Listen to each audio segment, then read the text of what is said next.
Photosynthesis. Photosynthesis एक physiochemical process है where the plant utilizes the solar energy for the production of food, that means starch। और ये जो photosynthesis है ये प्लांट के ग्रीन पार्ट में होती है in the structure called the chloroplast. Chloroplast जैसा कि अब सेल में इसके बारे में डिटेल में पढ़ेंगे, यहां सिर्फ इतना चलते हैं कि क्लोरोप्लास्ट में दो तरह के सिस्टम होते हैं, एक मेम्ब्रेनस सिस्टम एंड दूसरा stroma. Membranous system is made up of the coin like structure known as thylakoid, और थाइलेकोइड एक के ऊपर एक जब एक स्टैक करके एक टॉवर बनाते हैं तो उस पूरे स्ट्रक्चर को कहते हैं grana. These grana are interconnected with each other by stroma lamellae. तो ये हो गया मेम्ब्रेनस पार्ट। इस मेम्ब्रेनस पार्ट में जो बेसिक रिएक्शन है वो लाइट रिएक्शन होती है, यानी कि लाइट को ट्रैप किया जाता है, और इसमें कुछ बेसिक चीजें बनाई जाती हैं जैसे कि NADPH एंड ATP। दूसरा पार्ट क्लोरोप्लास्ट का होता है जिसको स्ट्रोमा कहते हैं। स्ट्रोमा यानी कि वहां एंजाइमेटिक रिएक्शन होगी। एंजाइमेटिक रिएक्शन का मतलब है वहां बायोसिंथेटिक फेज ऑफ फोटोसिंथेसिस होगा। अब ये देखते हैं कि ये कौन से पिगमेंट्स इसमें हेल्प करेंगे। तो पहले हम देखते हैं पिगमेंट कौन कौन से हैं।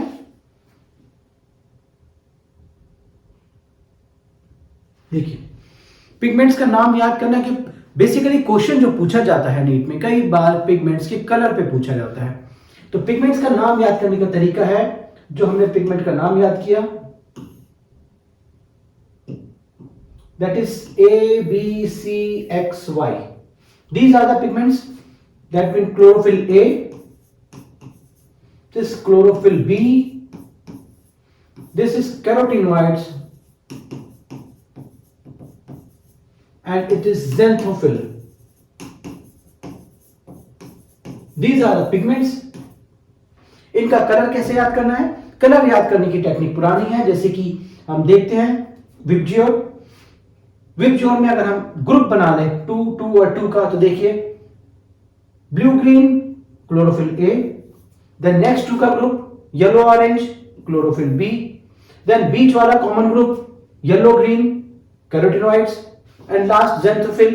इसको हमने यहां याद करने का तरीका ऐसे कर दिया, XY xanthophyll इज येलो। तो इससे हम लोगों को बहुत सिस्टम में कौन कौन से पिगमेंट्स हैं और उनके कलर कैसे हैं ये इजीली याद हो जाता है। नेक्स्ट हम आते हैं कि जो सनलाइट जो क्लोरोप्लास्ट पे पड़ रही है, उस सनलाइट कहां पर जा रही है, किस स्ट्रक्चर में जा रही है, and these are known as photosystem. तो आइए अब हम देखते हैं फोटोसिस्टम के बारे में।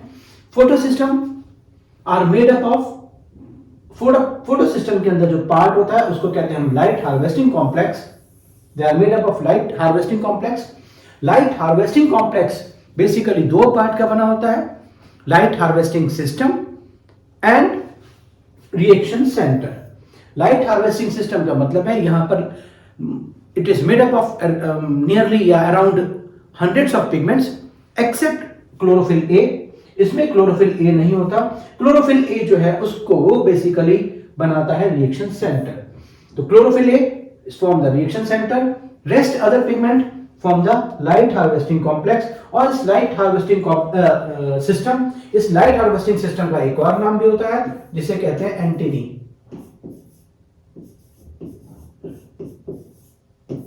So light harvesting complex is made up of light harvesting system and reaction center. Reaction center chlorophyll A and light harvesting system around 100 of pigments except chlorophyll A, और इसका दूसरा नाम एंटीनी भी होता है। अब जो chlorophyll A है इसमें जो लाइट की जो वेवलेंथ की एब्जॉर्प्शन की जो मैक्सिमम कैपेसिटी होती है वो दो अलग अलग होती हैं। एक में एब्जॉर्प्शन पीक लेवल आता है 700 नैनोमीटर पर, और एक क्लोरोफिल ए के दूसरे पार्ट में जो क्लोरोफिल का मैक्सिमम एब्जॉर्प्शन होता है उसकी पीक आती है 680 पर। इस बेस पर क्लोरोफिल की पीक के बेस पर कि पीक कितने नैनोमीटर पे आ रही है, ये जो फोटो सिस्टम है ये दो में डिवाइड हो जाते हैं, photo system 1 and photo system 2। Photo system 2 में जो पीक आ रही है वो आती है अराउंड 680 नैनोमीटर पर, और फोटो सिस्टम 1 में जो पीक आती है दैट इज अराउंड 700 नैनोमीटर पे। नाउ अब हम आते हैं लाइट रिएक्शन पे। कि लाइट रिएक्शन में क्या क्या होना है। लाइट रिएक्शन में बेसिकली सनलाइट पड़ेगी क्लोरोफिल पे, क्लोरोफिल के लाइट हार्वेस्टिंग यानी कि पहले तो पिगमेंट्स पे आएगी, पिगमेंट्स में क्या क्या चेंजेस होंगे और इस टोटल लाइट रिएक्शन में होना क्या है बेसिकली, उसको देखिए आज हम कितना इजीली याद करेंगे। हमें जो याद करना है बेसिकली वो ये याद करना है कि कैसे मूवमेंट ऑफ इलेक्ट्रॉन होगा यानी कि ट्रांसपोर्ट ऑफ इलेक्ट्रॉन होगा, कैसे ट्रांसपोर्ट ऑफ प्रोटॉन होगा, कैसे प्रोटॉन ग्रेडियंट बनेगा, किस तरह से एटीपी और एनएडीपीएच का सिंथेसिस होगा और प्रोटॉन ग्रेडियंट बनाने के लिए जो मैकेनिज्म है जिसको केमियोस्मोटिक हाइपोथेसिस कहते हैं वो कैसे होगी। और इन सब को देखिए हम कितना इजीली एक बार में बहुत आसानी से याद करते हैं। सबसे पहले हम आते हैं वापस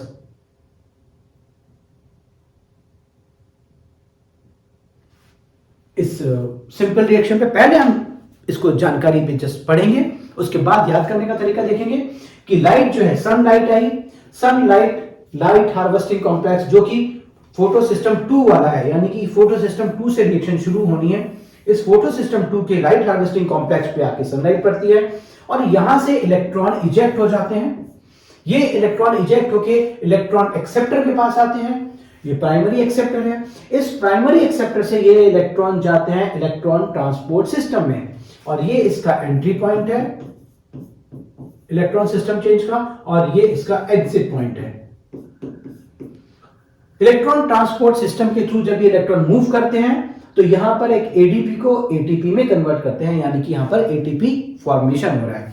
और चूंकि ये फॉर्मेशन एटीपी का सनलाइट की वजह से हो रहा है इसलिए इसको कहते हैं फोटोफॉस्फोराइलेशन। उसके बाद ये इलेक्ट्रॉन यहां से निकलते हैं और एलएचसी यानी कि फोटो सिस्टम 1 के एलएचसी में आते हैं। फोटो सिस्टम 1 के एलएचसी में आते हैं और इधर सनलाइट इस फोटो सिस्टम 1 पर भी पड़ रही है तो यहां से फोटो सिस्टम 1 के इलेक्ट्रॉन भी इजेक्ट होते हैं और ये इलेक्ट्रॉन इजेक्ट होते हैं तो उनको इलेक्ट्रॉन एक्सेप्टर लेता है जैसे यहां पे फोटो सिस्टम 2 के ले रहा था। इसके बाद ये पार्ट जो हो रहा है ये सारे का सारा पार्ट जो इधर वाला पार्ट है ये पार्ट हमारा बेसिकली ग्रेना के अंदर हो रहा है। देन ये जो एक्सेप्टर है ये इस इलेक्ट्रॉन को ग्रेना से बाहर यानी कि क्लोरोप्लास्ट के दूसरे वाले पार्ट यानी कि स्ट्रोमा वाले पार्ट में ट्रांसफर कर देता है और वहां जो इलेक्ट्रॉन एक्सेप्टर है that is known as ferredoxin, it is final acceptor of the electron. तो ये फेरिडॉक्सिन इन इलेक्ट्रॉन को ले लेता है और ये फेरिडॉक्सिन इन इलेक्ट्रॉन को एनएडीपी को ट्रांसफर करता है और साथ ही साथ कुछ हाइड्रोजन एटम यानी कि प्रोटॉन जो मैट्रिक्स में थे, जो मैट्रिक्स का पार्ट है, this all part is matrix यानी कि स्ट्रोमा। इस स्ट्रोमा के कुछ प्रोटॉन्स और जो यहां से इलेक्ट्रॉन्स आए थे वो इलेक्ट्रॉन्स उनको वो एनएडीपी को देता है और कन्वर्ट कर देता है एनएडीपीएच में। तो ये बेसिक रिएक्शन है जो हमने यहां देखी। अब हम इन सबको बहुत इजीली फॉस्फोराइलेशन कैसे होना है, साइक्लिक है कि नॉन साइक्लिक है, प्रोटॉन कैसे मूव करेंगे, इलेक्ट्रॉन कैसे मूव करेंगे, इनको हम याद करते हैं बहुत इजी तरीके से। और पहले हम ये देखेंगे कि लाइट रिएक्शन में बेसिकली होना क्या क्या है। तो एक सिंपल सी लाइन लाइट रिएक्शन के लिए कि लाइट रिएक्शन के लिए हम कहेंगे, एक हमारी सेइंग है कि आई होप रिएक्शन आसान है। द लाइट रिएक्शन के लिए हम कहते हैं आई होप रिएक्शन यानी कि लाइट रिएक्शन, ये हम ऐसे कर देते हैं ब्रैकेट में, आई होप लाइट रिएक्शन आसान है। देन पहली चीज आई यानी कि ये जो प्रोसेस हो रहा है ये इनर मेम्ब्रेन ऑफ थैलेकॉइड पे हो रहा है, वो इंपॉर्टेंट चीजें हैं, इनर मेम्ब्रेन ऑफ थैलेकॉइड पे हो रहा है। और क्या क्या चीजें हो रही हैं इसके अंदर, हमें और क्या पढ़ना है, हमें हार्वेस्टिंग कॉम्प्लेक्स के बारे में यानी कि लाइट हार्वेस्टिंग कॉम्प्लेक्स के बारे में पढ़ना है।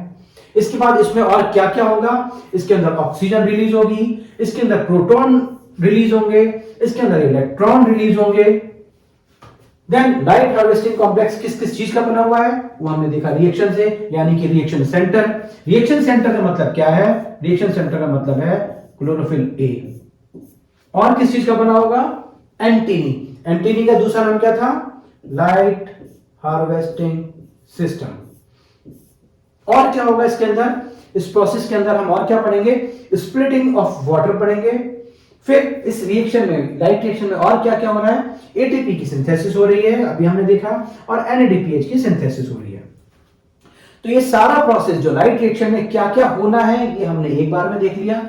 इसके बाद हमने सेकेंड चीज जो देखी थी वो ये देखी थी कि कैसे इलेक्ट्रॉन मूव कर रहे हैं, किस किस के थ्रू जा रहे हैं, ये पार्ट हो गया ना। अब हम देखते हैं इन सबको याद करने का एक सिंपल ट्रिक। इस ट्रिक में जैसे कि वैसे तो ये केमी ऑस्मोटिक हाइपोथेसिस के बारे में है। केमी ऑस्मोटिक हाइपोथेसिस जो है वो बेसिकली ये बताती है, अगर आप यहां देखेंगे ये थाइलेक्वाइड है, सर्कुलर स्ट्रक्चर, ये थाइलेक्वाइड के अंदर वाला पार्ट है यानी कि ल्यूमेन वाला पार्ट है, दिस इज ल्यूमेन, और ल्यूमेन के बाहर स्ट्रोमा है। तो इस ल्यूमेन की मेम्ब्रेन पर क्या क्या स्ट्रक्चर, सबसे पहले PS2 पे लाइट आ रही, जैसे कि हमने अभी देखा, सनलाइट आई, PS2 से इलेक्ट्रॉन इजेक्ट हो गए, ये इलेक्ट्रॉन इलेक्ट्रॉन ट्रांसपोर्ट चेन पे गए। तो ये यहां से जो सिस्टम चल रहा है, ये जो इलेक्ट्रॉन के मूवमेंट का, ये this is electron transport system, ETS। ETS के अंदर क्या क्या है, ETS के अंदर हम अभी देख लेते हैं आज क्या, तभी हमने देखा था कि PS2 से निकलेंगे इलेक्ट्रॉन, इलेक्ट्रॉन ट्रांसपोर्ट चेन पे जाएंगे। तो ये इलेक्ट्रॉन ट्रांसपोर्ट चेन हो गई यहां से यहां तक। ये इलेक्ट्रॉन ट्रांसपोर्ट चेन किसकी बनी हुई है, तो इसमें एक प्लास्टोक्विनोन है और ये आपका इलेक्ट्रॉन एक्सेप्टर है। फिर साइटोक्रोम B6F है, ये प्रोटॉन एक्सेप्टर है, प्रोटॉन ट्रांसपोर्टर है। देन प्लास्टोसाइनिन है, ये अगेन इलेक्ट्रॉन ट्रांसपोर्टर है। उसके बाद ये इलेक्ट्रॉन ट्रांसपोर्ट सिस्टम से PS1 में आएंगे, अभी हम देख चुके हैं। PS1 से इसको फाइनली एक्सेप्ट करेंगे फेरिडॉक्सिन, और फेरिडॉक्सिन एक इलेक्ट्रॉन जो यहां से आ रहा है प्लस स्ट्रोमा से जो प्रोटॉन आ रहे थे उनको लेके एक एंजाइम है जिसका नाम होता है FNR यानी कि फेरिडॉक्सिन NADP रिडक्टेस। इस एंजाइम की प्रेजेंस में NADP को NADPH में कन्वर्ट करेंगे और ये हमारा पार्ट हो गया बेसिकली एक सिंपल, उसी चीज को जो हमने अभी से पहले पढ़ी थी उसको यहां हमने डायग्रामेटिकली पढ़ा। अब चूंकि PS2 से इलेक्ट्रॉन निकल गए और वो इलेक्ट्रॉन ट्रांसपोर्ट सिस्टम से होते हुए PS1 में गए और PS1 से बाहर निकल गए, दैट मीन कि इस PS1 के भी इलेक्ट्रॉन निकले, सनलाइट इस पे भी पड़ी थी, तो PS1 से जो इलेक्ट्रॉन बाहर निकले वो कहां से आ गए, उसके पास PS2 से आ गए। लेकिन PS2 से जो इलेक्ट्रॉन निकले वो कहां से आएंगे, PS2 की जो इलेक्ट्रॉन की डेफिशिएंसी हो रही है वो कौन पूरी करेगा, तो वो अभी हमने देखा कि लाइट रिएक्शन में एक पार्ट हाइड्रोलिसिस ऑफ वाटर भी होता है। तो आप ये देखिए स्प्लिटिंग ऑफ वाटर हो रही है यहां पे इनर मेम्ब्रेन पे, स्प्लिटिंग ऑफ वाटर, और इस स्प्लिटिंग ऑफ वाटर से क्या हो रहा है, इलेक्ट्रॉन्स बन निकल रहे हैं, प्रोटॉन्स निकल रहे हैं और ऑक्सीजन निकल रही है। ये ऑक्सीजन जो है सेल से बाहर निकल जाती है और ये जो प्रोटॉन है, ये जो थाइलेक्वाइड है इसकी ये आउटर वॉल है और ये बीच में ल्यूमन है, तो ये प्रोटॉन जो है ल्यूमन में गिर जाते हैं, ड्रॉप टू ल्यूमन। और जो इलेक्ट्रॉन है ये इलेक्ट्रॉन यहां से निकल के और ये इलेक्ट्रॉन ट्रांसपोर्ट सिस्टम में चले जाते हैं। तो this is whole is electron transport system. और इसके बाद ये PS1 में आते हैं, PS1 से फेरिडॉक्सिन में चले जाते हैं। तो जो भी इलेक्ट्रॉन PS2 से या PS1 से सनलाइट पड़ने की वजह से निकल रहे थे, तो PS1 से जो इलेक्ट्रॉन निकले वो उन्होंने NADPH में बना दिया। PS1 पे जो डेफिशिएंसी हुई इलेक्ट्रॉन की वो PS2 ने पूरी कर दी। PS2 को जो डेफिशिएंसी हुई इलेक्ट्रॉन की वो वाटर के हाइड्रोलिसिस ने यानी कि स्प्लिटिंग ऑफ वाटर ने पूरी कर दी। अब ये जो ल्यूमन के अंदर इतने सारे प्रोटॉन आ गए, देखिए प्रोटॉन कहां कहां से आ रहे हैं, एक तो ETS वाले सिस्टम से आएंगे, एक स्प्लिटिंग ऑफ वाटर से आ रहे हैं। तो जो ल्यूमन के अंदर है, अभी हम सिर्फ समझ रहे हैं इस चीज को कि ल्यूमन के अंदर प्रोटॉन का नंबर या concentration of proton in lumen increase होती जा रही है। और अगर हम स्ट्रोमा में आते हैं तो स्ट्रोमा के जो प्रोटॉन है वो यूटिलाइज हो रहे हैं किसमें, NADPH बनाने में। इसका मतलब है कि स्ट्रोमा में प्रोटॉन की डेफिशिएंसी हो रही है। दैट मींस कि इस ल्यूमन में प्रोटॉन की कंसंट्रेशन बढ़ रही है। उसको बढ़ाने के दो फैक्टर हैं, इलेक्ट्रॉन ट्रांसपोर्ट चेन और स्प्लिटिंग ऑफ वाटर, और स्ट्रोमा के बाहर कंसंट्रेशन कम हो रही है। क्यों? क्योंकि इसका इलेक्ट्रॉन, ये जो एंजाइम था FNR फेरिडॉक्सिन NADP रिडक्टेज, ये यूटिलाइज कर रहा है NADPH बनाने में। नाउ अब हम इन सब चीजों को फटाफट चुटकी में याद करते हैं, आते हैं उस रिएक्शन पे जो हमारा फाइनल है, सबसे इंपॉर्टेंट पार्ट है। अब देखिए हम इस एक लाइन से कैसे सब चीजें याद कर लेते हैं। अभी तक तो हमने सिर्फ चीजों को समझा है कि कैसे प्रोसेस हो रहा है, अब हम देखते हैं कैसे याद करेंगे। तो पहले नंबर पे हम इसी एक हमने इक्वेशन बनाई है, सिंपल एक इक्वेशन है कि two queens sitting in park with her one Romeo friend. Two queens sitting in park with her one Romeo friend. अब ये हमारी जो लाइन बनी है इसमें देखिए, सबसे पहले हम केमियोस्मोटिक हाइपोथेसिस पे जाते हैं। जो ऑस्मोटिक हाइपोथेसिस है वो ये एक्सप्लेन करने के लिए कि एटीपी का सिंथेसिस कैसे होगा और कैसे एक प्रोटॉन ग्रेडियंट बनेगा। उस प्रोटॉन ग्रेडियंट की वजह से जब प्रोटॉन का मूवमेंट होगा तो वहां पर एटीपी सिंथेसिस होगा। इसको एक्सप्लेन करने के लिए ये केमियोस्मोटिक हाइपोथेसिस है। अभी हमने देखा था प्रोटॉन की कंसंट्रेशन ल्यूमेन के अंदर बढ़ रही थी और बाहर मैट्रिक्स में कम हो रही थी। तो इस जो केमियोस्मोटिक हाइपोथेसिस है, इसमें तीन फैक्टर कौन कौन से काम करेंगे, पढ़ तो हमने पहले लिए, याद हम यहां से करेंगे। First factor hydrolysis of water, हर में आ गया। सेकंड में इलेक्ट्रॉन ट्रांसपोर्ट, ये भी अभी हमने देखा था। और थर्ड एंजाइम रिडक्टेज एंजाइम, यानी कि FNR, जो क्या कर रहा था, NADP से NADPH बना रहा था और स्ट्रोमा से प्रोटॉन को ले रहा था।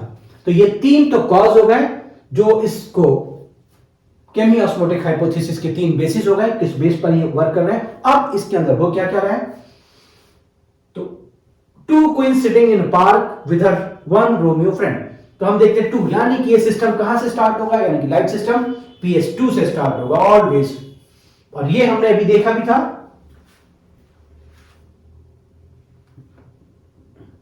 कि ये देखिए ये PS2 से स्टार्ट होता है, light harvesting complex of PS2।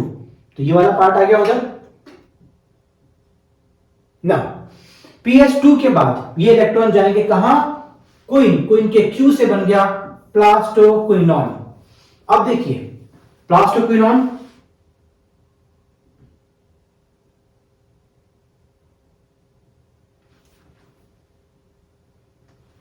ये देखिए PS2 से निकल के गए थे प्लास्टोक्विनोन पे।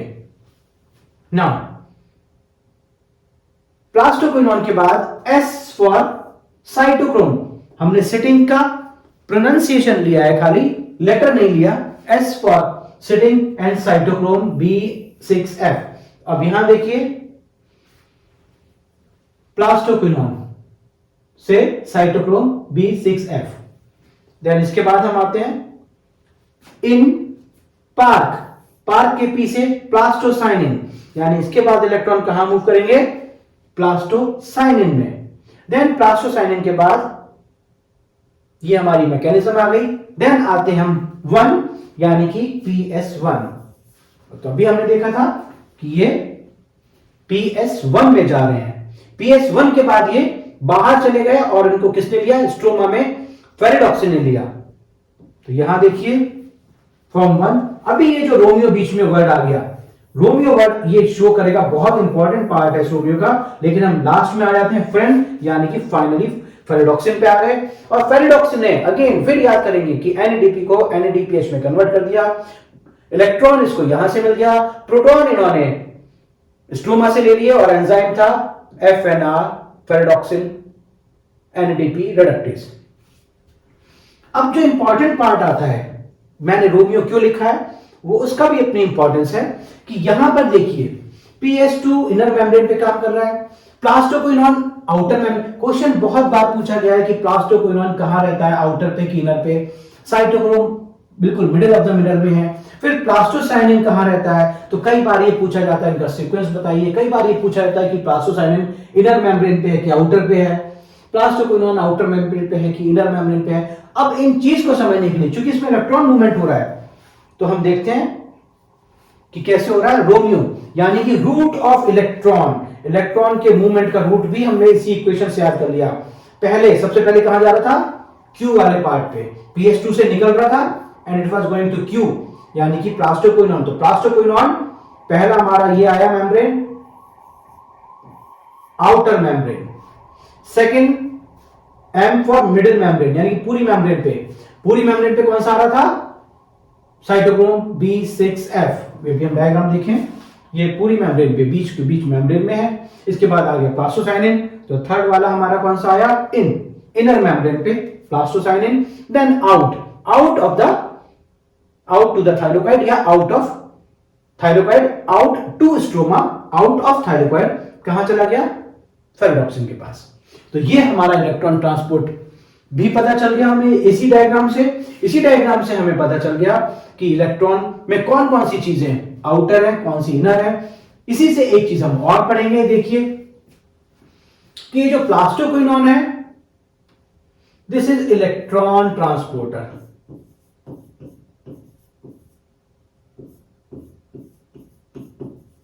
ये जो साइटोक्रोम B6F है, ये प्रोटॉन ट्रांसपोर्टर, और अगेन फिर जो प्लास्टोसाइनिन आया, ये इलेक्ट्रॉन ट्रांसपोर्टर। तो बेसिकली होता क्या है, केमियोस्मोटिक हाइपोथेसिस में क्या हो रहा है कि जो PS2 से इलेक्ट्रॉन निकले, उसको एक इलेक्ट्रॉन एक्सेप्टर ने लिया और उस इलेक्ट्रॉन एक्सेप्टर ने इन इलेक्ट्रॉन को ट्रांसफर कर दिया इलेक्ट्रॉन ट्रांसपोर्ट सिस्टम में। इलेक्ट्रॉन ट्रांसपोर्ट सिस्टम में सबसे पहले जो गया वो प्लास्टोक्विनोन था। इस इलेक्ट्रॉन ट्रांसपोर्ट सिस्टम के जो प्लास्टोक्विनोन था, इसने क्या किया, इसने अपने इलेक्ट्रॉन को नेक्स्ट इलेक्ट्रॉन ट्रांसपोर्ट सिस्टम में ना देके प्रोटॉन ट्रांसपोर्टर को दे दिए। अब क्या हुआ, ये प्रोटॉन ट्रांसपोर्टर एक प्रोटॉन और इसका दिया हुआ इलेक्ट्रॉन लेके आगे बढ़ा। फिर ये आगे गया, इसने जो इलेक्ट्रॉन था उसको ट्रांसफर कर दिया प्लास्टोसाइनिन को, यानी कि अगेन फिर ये इलेक्ट्रॉन ट्रांसपोर्टर आ गया। और जो प्रोटॉन लेके ये चला था, चूंकि ये इनर मेम्ब्रेन पे था, ये मेम्ब्रेन के बीच में था सेंटर में, तो इसने प्रोटॉन अपना ल्यूमेन में गिरा दिया। तो ये एक बहुत इंपॉर्टेंट पार्ट हो जाता है अगर हम इस डायग्राम में देखें। तो देखिए PS2 से इलेक्ट्रॉन निकले, इलेक्ट्रॉन ट्रांसपोर्टर ने इसको, एक्सेप्टर ने इसको इलेक्ट्रॉन ट्रांसपोर्टर को दिया जो आउटर मेम्ब्रेन का था। इस आउटर मेम्ब्रेन से इलेक्ट्रॉन ट्रांसपोर्टर गया साइटोक्रोम B6 को, और ये प्रोटॉन ट्रांसपोर्टर को दे दिया इसने। ये प्रोटॉन लेके और जो उसका इलेक्ट्रॉन दिया था उसकी वजह से चार्ज होकर आगे चल दिया, इनर मेम्ब्रेन के पास पहुंचा। वहां इसने इलेक्ट्रॉन तो दे दिया प्लास्टोसाइनिन को, यानी कि फिर अगेन इलेक्ट्रॉन ट्रांसपोर्टर को, और अपना प्रोटॉन जो था वो नीचे गिरा दिया, और वो गिर के कहां आया, ल्यूमेन में। तो अब आप देखिए ल्यूमेन में प्रोटॉन बनने के कितने चांसेस हो गए, कितना वजह से प्रोटॉन की कंसंट्रेशन बढ़ रही है। एक तो इलेक्ट्रॉन जो मूव कर रहा है, जो प्योरली इलेक्ट्रॉन ट्रांसपोर्ट सिस्टम से ना चल के बीच में उसने प्रोटॉन ट्रांसपोर्टर को पकड़ लिया था, उसकी वजह से प्रोटॉन यहां आ गया। दूसरा हाइड्रोलिसिस ऑफ वाटर से आया। तो ये दोनों रीजन जो हो गए ल्यूमेन में कंसंट्रेशन बढ़ाने के लिए हो गए। तो पहला पार्ट तो हमारा केमियोस्मोटिक हो गया। अब इसमें हम और चीजें देखते हैं।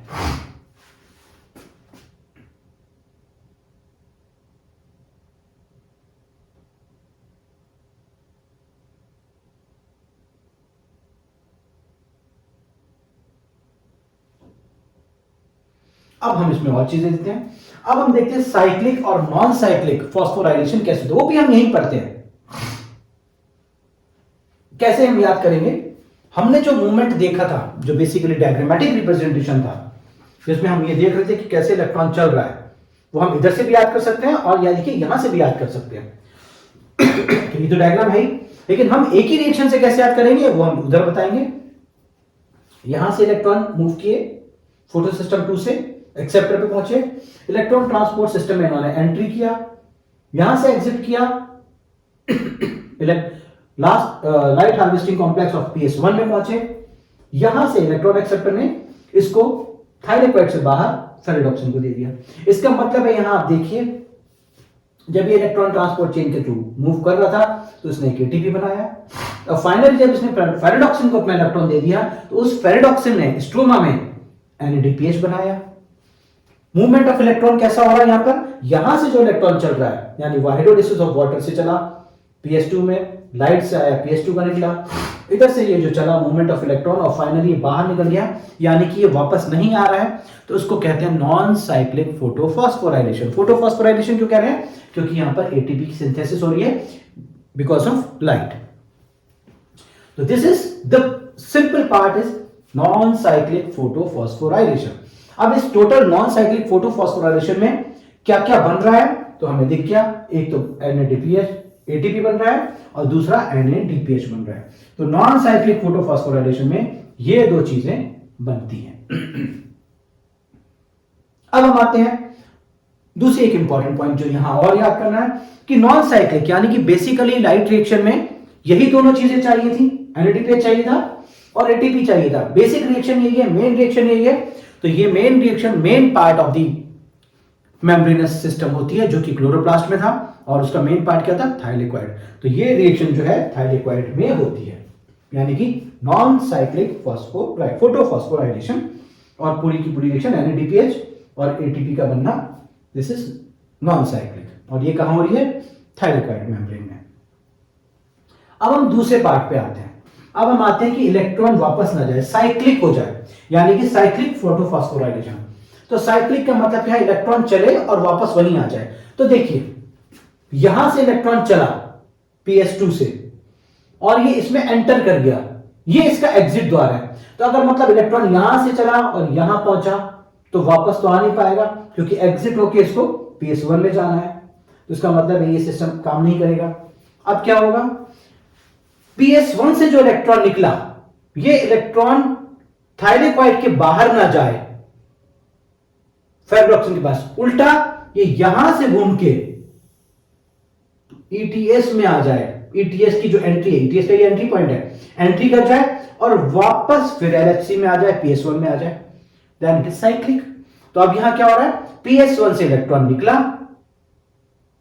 एक्सेप्टर के पास पहुंचा, उसने उसको बाहर ना भेज के, थाइलेक्वाइड मेम्ब्रेन के बाहर ना भेज के वापस अंदर ETS पे भेज दिया। ETS ने इसको फिर दोबारा से LHC में भेज दिया, यानी कि PS1 में भेज दिया। तो नाउ ये जो इलेक्ट्रॉन का मूवमेंट हो रहा है ये साइक्लिक हो रहा है। तो this is the cyclic photophosphorylation. क्यों फोटोफॉस्फोराइलेशन? क्योंकि ETS से जब भी इलेक्ट्रॉन गुजर रहा है तो उसमें ATP तो बन ही रहा है। तो दिस इज साइक्लिक फोटोफॉस्फोराइलेशन। लेकिन अब एक और चीज याद करनी है कि साइक्लिक फोटोफॉस्फोराइलेशन में इलेक्ट्रॉन चूंकि बाहर स्ट्रोमा में नहीं जा रहा, फेरोडॉक्सिन के पास नहीं जा रहा, ये यहीं पर घूम के वापस आ जा रहा है, दैट मीन कि NADPH नहीं बनेगा। तो साइक्लिक फोटोफॉस्फोराइलेशन में सिर्फ ATP बनेगा। ये प्रोसेस कंप्लीट प्रोसेस नहीं है, इसलिए ये कहां होगा? ये मेम्ब्रेनस पार्ट की जो मेम्ब्रेन सिस्टम था हमारे क्लोरोप्लास्ट का, उसका जो दूसरा पार्ट था यानी कि स्ट्रोमा लैमेली, एक ग्रेना पार्ट था यानी कि थाइलेक्वाइड पार्ट था जहां पूरी की पूरी रिएक्शन हो रही थी नॉन साइक्लिक। तो ये वाला पार्ट जो बचा साइक्लिक, जो कि छोटा हो गया, ये स्ट्रोमा लैमेली में होगा। स्ट्रोमा लैमेली में क्यों होगा? स्ट्रोमा लैमेली में इसलिए होगा कि एक तो उसके अंदर PS2 ही नहीं है, उसके अंदर सिर्फ PS1 है, तो इलेक्ट्रॉन यहीं से घूमेगा यहीं वापस आएगा, ये पार्ट उसमें है ही नहीं। दूसरा उसमें ये पार्ट भी नहीं है, यानी कि इलेक्ट्रॉन बाहर जा क्यों नहीं सकता? क्योंकि उसमें फेरोडॉक्सिन ही नहीं है, यानी कि FNR ही नहीं है। फेरोडॉक्सिन ही FNR जो एंजाइम है, FNR नहीं है और ना ही उसके अंदर PS2 है। इसलिए इलेक्ट्रॉन PS1 से निकलेगा, एक्सेप्टर के पास जाएगा, ETS पे आएगा, वापस आएगा। तो ये चीजें उसके अंदर नहीं है। तो सारी चीजें हमें एक बार में याद हो जाती हैं PS1 और PS2 की वजह से फोटोफॉस्फोराइलेशन।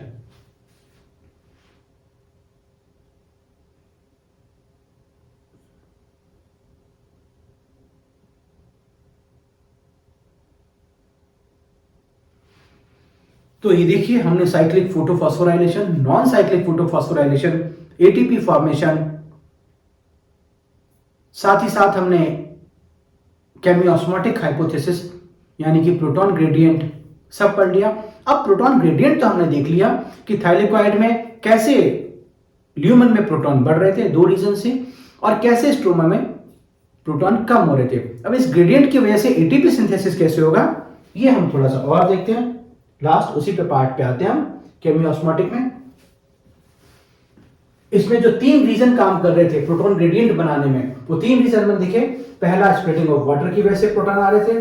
दूसरा इलेक्ट्रॉन ट्रांसपोर्ट जो कि बीच में प्रोटॉन ट्रांसपोर्टर के साथ कोवर्कर करने लगा, उसकी वजह से प्रोटॉन आ गया, तो दूसरा ये पार्ट हो गया, और तीसरा वाला पार्ट इसकी वजह से, दोनों की वजह से ल्यूमन के अंदर प्रोटॉन बढ़ गए, और फेरेडॉक्सिन या एफएनआर ने स्ट्रोमा के प्रोटॉन को यूज कर लिया एनएडीपीएच बनाने में, तो स्ट्रोमा में प्रोटॉन कम हो गए। इसका मतलब है ग्रेडियंट डेवलप हो गया from in to out. Thylakoid की ल्यूमन से स्ट्रोमा की तरफ एक ग्रेडियंट डेवलप हो गया, प्रोटॉन ग्रेडियंट। इस ग्रेडियंट की वजह से क्या होगा, प्रोटॉन ल्यूमन से बाहर निकलने की कोशिश करेंगे। रास्ता उनको कहां से मिलेगा, रास्ता उनको मिलेगा एटीपी सिंथेटेज से। उसके दो पार्ट होते हैं, F0 जो कि ल्यूमन वाला पार्ट है, जो उसकी मेम्ब्रेन में रहेगा, एक ल्यूमन बना रहा है ये, और दूसरा F1 पार्ट है जो प्रोट्रूडेड रहेगा थाइलेकोइड की आउटर मेम्ब्रेन पे। तो यहां से जब ये प्रोटॉन निकलेंगे, क्योंकि रास्ता यही है निकलने का, जैसे इस एटीपी सिंथेटेज से F0 से निकल के F1 में आएंगे और F1 से बाहर निकलेंगे प्रोटॉन,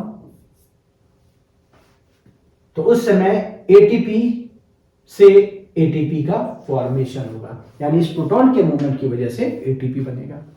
तो अब हमारी चीजें सारी क्लियर हो गई। एटीपी यहां भी बन रहे हैं। एटीपी हमने देखा था